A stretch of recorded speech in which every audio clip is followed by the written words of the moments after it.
Profesor, como se puede ver, estos son los implementos para el circuito que se va a soldar.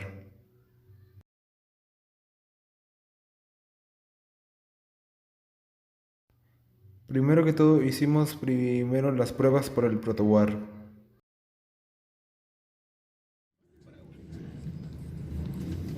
No me dejan.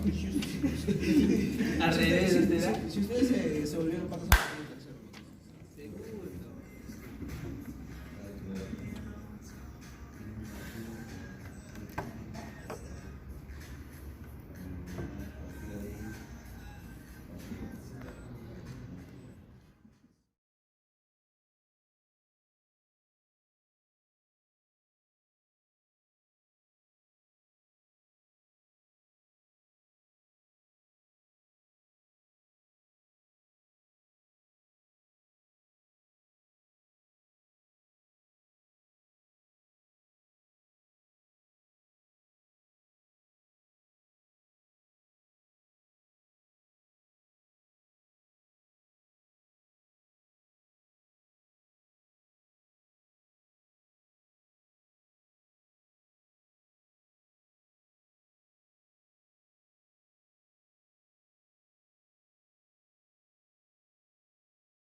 Como podemos ver, aquí tenemos el circuito en perfecto estado, ya soldado.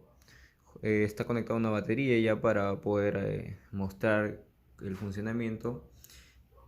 Ahora pasamos por la parte del relay, bien soldado con dos borneras por los extremos. Aquí como podemos ver, aquí ya tenemos la conexión a una batería, el circuito, el relay, la lámpara que debe accionarse junto a este LED al momento de hacer un aplauso y es conectado a tierra como lo vemos acá.